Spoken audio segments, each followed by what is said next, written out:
اعوذ باللہ من الشیطان الرجیم بسم اللہ الرحمن الرحیم وبشر الذین آمنوا وعملوا الصالحات ان لهم جنات تجری من تحتها الانہار كلما رزقوا منها من ثمرة رزقا قالوا هذا الذي رزقنا من قبل وأوتوا به متشابها ولهم فيها أزواج مطهرة وهم فيها خالدون صدق اللہ العظیم۔ یہ سورۃ البقرہ کی آیت نمبر 25 آپ حضرات کے سامنے تلاوت کی گئی ہے۔ اسلام کے دو بنیادی ستون ہیں، ایک توحید اور دوسرا رسالت۔ باقی جتنی تعلیمات اسلام پیش کرتا ہے وہ رسالت کے ذریعے پیش کرتا ہے۔ تو اسلام کے یہ جو دو بنیادی ستون ہیں یعنی توحید اور رسالت، ان کا ذکر اس سے قبل آیات میں گزر چکا۔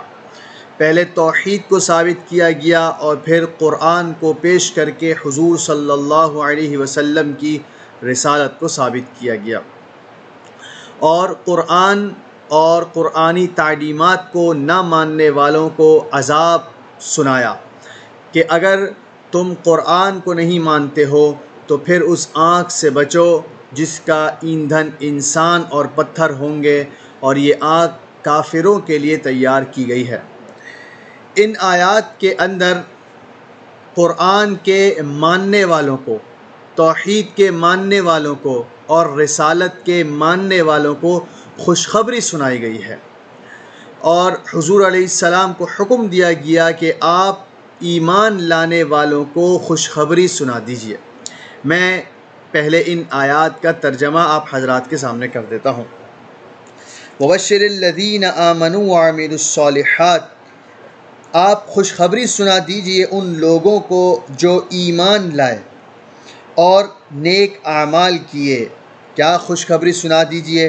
ان لہم جنات تجری من تحتها الانہار، کہ ان کے لیے ایسے باغات ہوں گے جن کے نیچے نہریں بہتی ہوں گی۔ کلما رزقوا منها من ثمرۃ الرزق، جب جب ان کو جنت کا کوئی پھل بطور رزق کے دیا جائے گا، قالوا هذا الذي رزقنا من قبل، تو کہہ اٹھیں گے کہ یہ تو وہی پھل ہے جو ہم کو اس سے پہلے بھی دیا گیا۔ وَأُوتُوا بِهِ مُتَشَابِهًا، اور ان کو پھل ملتے جلتے دیے جائیں گے۔ وَلَهُمْ فِيهَا أَزْوَاجٌ مُطَهَّرَةٌ، ان کے لیے جنت میں پاکیزہ جوڑے ہوں گے۔ وَهُمْ فِيهَا خَالِدُونَ، اور یہ جنت میں ہمیشہ دائمی طور پر رہیں گے۔ یہ اس آیت کا ترجمہ ہو گیا۔ تو اس آیت کے اندر سب سے بنیادی اور اہم بات یہ ہے کہ ایمان لانے والوں کو خوشخبری سنائی گئی ہے، اور اگر آپ اس آیت میں غور کریں تو صرف ایمان لانے والے کو خوشخبری نہیں ہے، بلکہ ایمان لانے کے بعد نیک عمل کا بھی مطالبہ کیا گیا ہے۔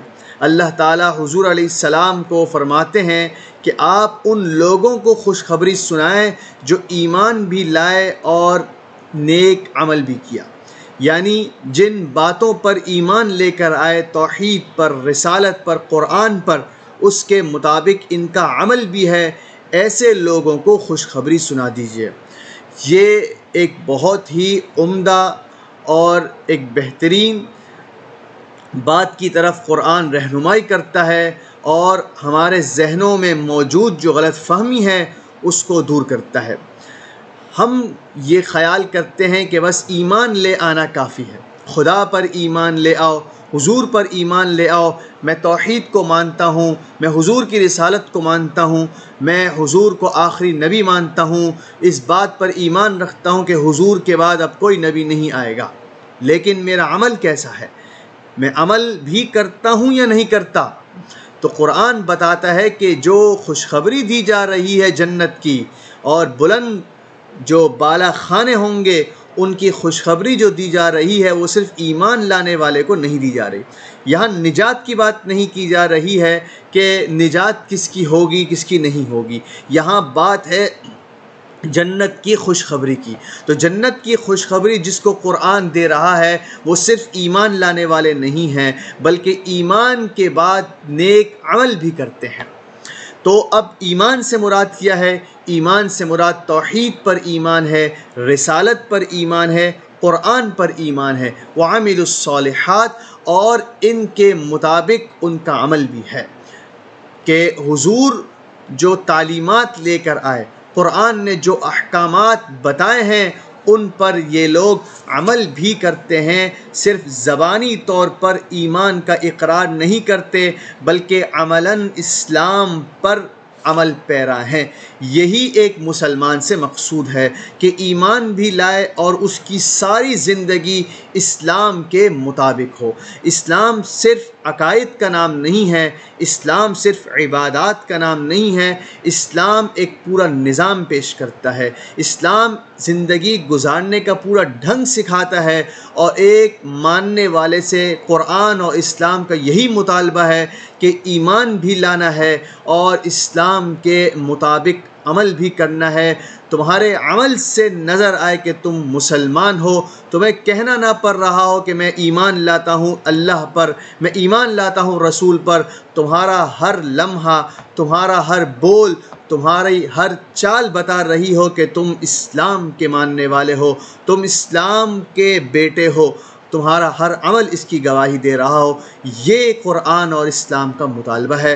یہاں پر انہی لوگوں کو خوشخبری دینے کو کہا جا رہا ہے جو ایمان کے ساتھ عمل صالح بھی کرتے ہیں، ان کی زندگی میں اسلام نظر آتا ہے، ان کا ہر عمل گواہی دیتا ہے کہ یہ مسلمان ہے۔ خوشخبری کس چیز کی سنانی ہے؟ خوشخبری سنانی ہے جنت کی، باغات کی خوشخبری سنانی ہے۔ وہ باغات کیسے ہوں گے؟ وہ باغات ایسے ہوں گے کہ ان کے نیچے نہریں بہتی ہوں گی۔ قرآن کے الفاظ بتاتے ہیں کہ یہ باغات بلند جگہ پر ہوں گے، کیونکہ نہروں کے بہنے کا اسی وقت تصور کیا جا سکتا ہے کہ جب یہ باغات بلند جگہ پر ہوں اور اس کے نیچے نہریں بہہ رہی ہوں۔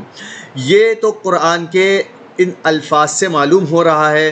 قرآن نے صراحتاً بھی اس کو بیان کیا ہے کہ جنت اور یہ باغات بلند اور اونچی جگہ پر ہوں گے۔ سورۃ البقرہ کے اندر ہی اللہ تعالیٰ ایک جگہ بتاتے ہیں کمثل جنت بربوہ، ایسی جنت کہ وہ بلند جگہ پر ہوگی۔ تو اور یہاں پر بتا دیا کہ یہ بلند جگہ پر بھی ہوگی اور اس کے نیچے نہریں بہہ رہی ہوں گی۔ اب کیا یہ جنت ہوگی اور نیچے نہریں بہہ رہی ہوں گی، اور ایک ایمان والا جو ایمان اور عمل صالح کر کے اپنی زندگی گزار کے اللہ کے پاس پہنچ گیا اور پھر خدا نے اس کے لیے جنت کا فیصلہ کر دیا، اب وہ اپنی جنت میں بیٹھا ہوا ہے اور نیچے نہریں بہہ رہی ہیں، اب کیا ہوگا؟ تو قرآن بتاتا ہے ان کو کھانے کے لیے پھل دیے جائیں گے۔ کلما رزقوا منہا من ثمرۃ رزقا، جب جب ان کو جنت کا پھل بطور رزق کے دیا جائے گا، یہ لو تم ایمان اور عمل صالح کر کے اب خدا کی جنت میں آ گئے ہو، اب تم خدا کے مہمان ہو اور یہ خدا کی طرف سے مہمانی قبول کرو اور یہ جنت کا پھل کھاؤ۔ جب ایک جنتی اس پھل کو ہاتھ میں لے گا اور کھانے لگے گا، جب وہ اس کو دیکھے گا تو کہے گا ھذا الذی رزقنا من قبل، یہ تو ہمیں اس سے پہلے بھی دیا گیا ہے۔ اب روایات کے اندر آتا ہے کہ جنت کی نعمتیں ایسی ہیں کہ کسی آنکھ نے دیکھا نہیں، کسی کان نے ان نعمتوں کے متعلق سنا نہیں، اور کسی انسان کے دل میں اس کا خیال بھی نہیں گزرا۔ تو اب جب جنت میں رہنے والے کو جنت کا پھل دیا جائے گا تو وہ کہے گا کہ یہ تو ہمیں پہلے بھی دیا گیا۔ تو روایات تو بتاتی ہیں کہ جنت کی نعمتیں ایسی ہوں گی کہ اس کا تصور بھی نہیں کیا جا سکتا۔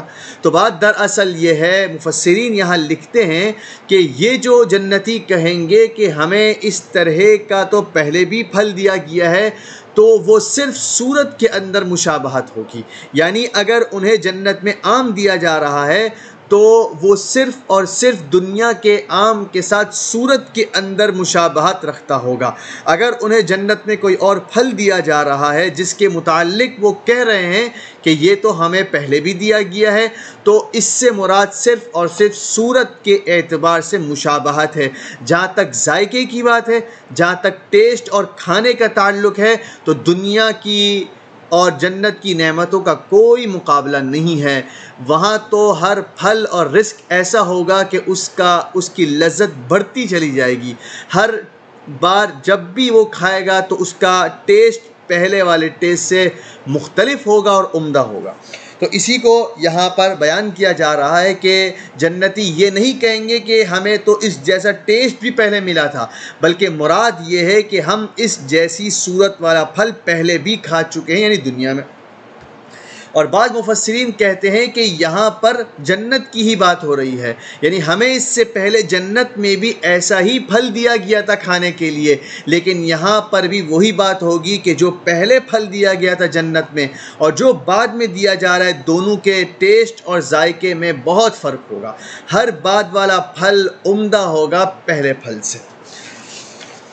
وَأُوتُوا بِهِ مُتَشَابِهًا، ان کو پھل ملتے جلتے دیے جائیں گے، یعنی صورت کے اعتبار سے ملتے جلتے ہوں گے، ٹیسٹ کے اعتبار سے ہر بار فرق ہوگا۔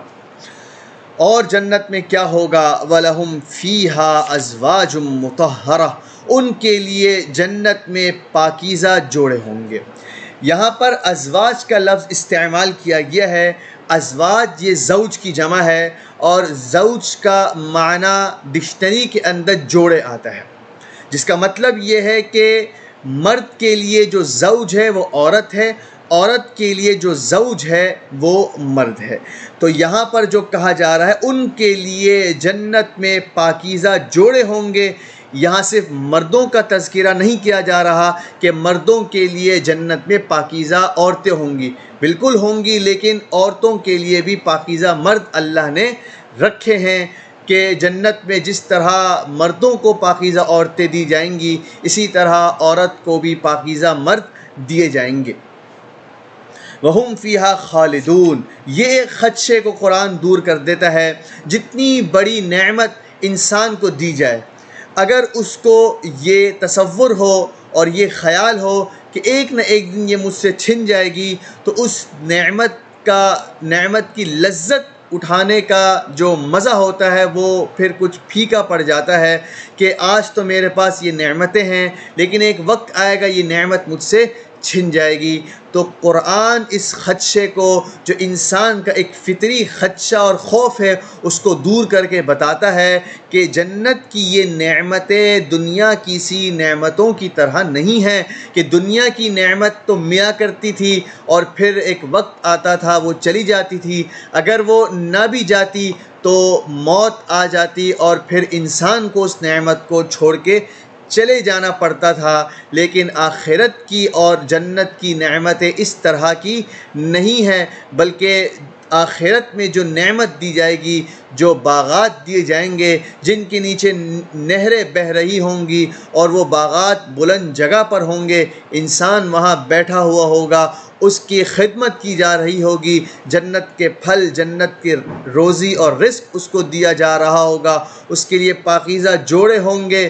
اور یاد رکھو یہ نعمتیں ہمیشہ کے لیے ہیں، جنت کی نعمتیں نہیں چھینی جائیں گی، جنت کی نعمتیں انسان کو دائمی طور پر دی جائیں گی۔ وَهُمْ فِيهَا خَالِدُونَ، اس خوف کو اپنے دل سے نکال دو کہ جنت کی نعمتیں چلی جائیں گی، ایسا نہیں ہوگا۔ ایک بار جو جنت میں داخل ہو گیا تو پھر یہ اس کا دائمی ٹھکانہ ہوگا۔ ہم فیہا خالدون، وہ وہاں پر ہمیشہ رہیں گے۔ جو عورت جنت میں داخل ہو گئی پھر نہیں نکالی جائے گی، جو مرد جنت میں داخل ہو گیا پھر نہیں نکالا جائے گا۔ اب وہ خدا کے مہمان ہے، خدا ان کا میزبان ہے، وہاں خدا ان کو نعمتیں دے گا اور دیتا چلا جائے گا۔ یہ خدا کی بنائی ہوئی جنت ہے، اس کو زوال نہیں ہے، لیکن یہ ایسے ہی نہیں ملا کرتی، یہ خدا کا اتنا بڑا انعام ہے، اس کے لیے ضروری ہے ایمان اور عمل صالح، کہ انسان ایمان لائے اللہ پر، خدا کی توحید پر اس کے ساتھ کسی کو شریک نہ کرے، اس کی عبادات میں کسی کو شریک نہ کرے، اس کی ذات میں کسی کو شریک نہ کرے، اللہ کے بھیجے ہوئے رسول پر ایمان لائے۔ خدا نے جو اپنے برگزیدہ بندے بھیجے اور حضور صلی اللہ علیہ وسلم کو اپنا آخری نبی بنا کر بھیجا، ان پر ایمان لائے۔ اور ان پر ایمان لانے کا مطلب یہ ہے کہ وہ جو تعلیمات پیش کر رہے ہیں، انسان کی رہنمائی کے لیے جو ہدایات اور تعلیمات پیش کر رہے ہیں، ان سب کو مانے اور پھر اپنی زندگی کو ان کے مطابق گزارے اور مکمل طور پر اسلام میں داخل ہو جائے۔ یہ نہ ہو کہ عبادات تو کر رہا ہے، معاشرت بگڑی ہوئی ہے۔ ایسا نہ ہو کہ روزوں کا تو پابند ہے، معاملات خراب ہیں۔ یہ نہیں، اسلام پورا نظام پیش کرتا ہے، پوری زندگی گزارنے کا ڈھنگ سکھاتا ہے۔ اس کو سیکھنا ہے اور اسلام کے مطابق عمل کرنا ہے۔ یہی قرآن اور اسلام کا اپنے ماننے والوں سے مطالبہ ہے۔ میں یہیں پر اکتفا کرتا ہوں۔ وآخر دعوانا ان الحمد للہ رب العالمین۔